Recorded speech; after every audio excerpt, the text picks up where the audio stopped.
Hey everyone, it's Dave Paris, and I wanted to do a instructional video based off of a common issue of dealing with dual guitar players. Maybe some of you are going to jam sessions, maybe you're sitting in at jam sessions, or you're considering going to jam sessions, and so I wanted to talk about a common thing that kind of happens when you're working with another guitar player, or maybe even just jamming for the first time.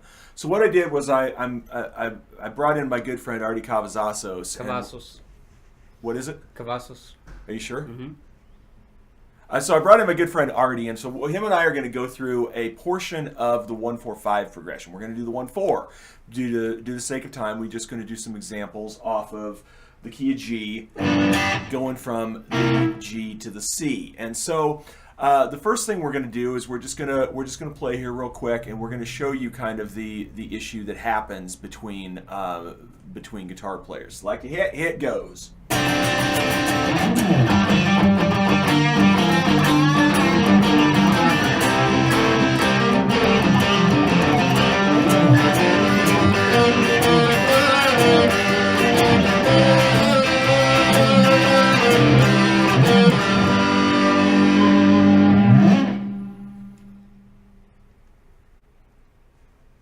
All right, so you can see from that example what ended up happening there. Arty and I were basically playing in the same place, doing about the same thing.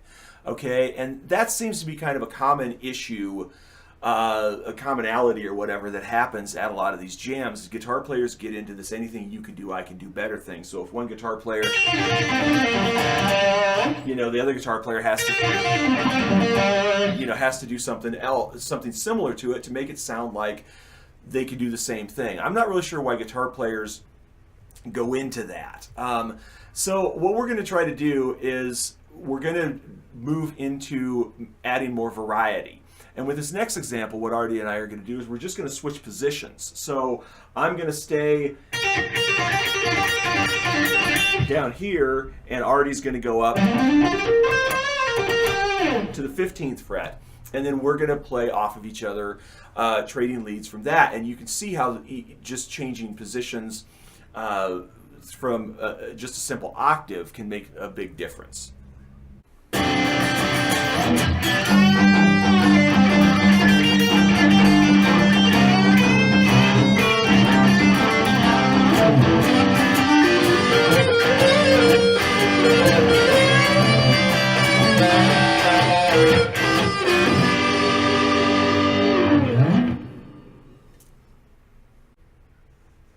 Alright, so you can see from that example how just adding a different location for your solo added a lot of variety. So suddenly him and I are sounding slightly different and a little bit more distinct. We're starting to contrast each other in our solos because one of us is lower and the other one is higher. So in this next example, what we're going to do is we're going to use different scales. So this time Arty's going to start us off, and he's going to bass out of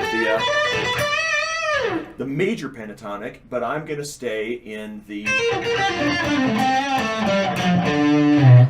around in the minor pentatonic. So let's see what ends up going on with that. Like to hit, hit goes.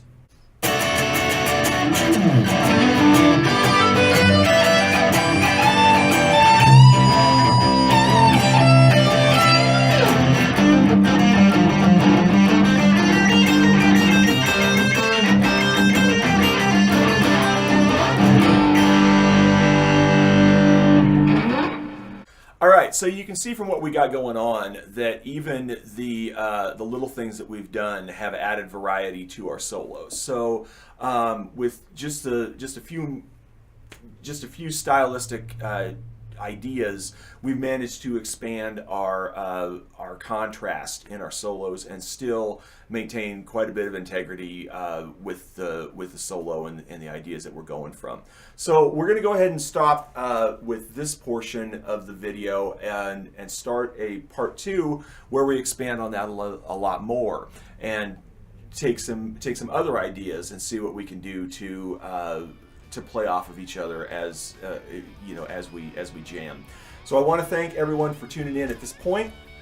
And I want to remind you to check out Arty Cavazos on Reverb Nation and YouTube and other social media sites. And if you're interested in more on me, and I do mean more on, you can go to daveparis.com and you can see more videos and get more information and free songs and things like that. I'm also active on social media at Facebook, Instagram, Twitter, and the rest. And if you have any other comments, you can add them to this video as well. So thank you very much. Look forward to part 2.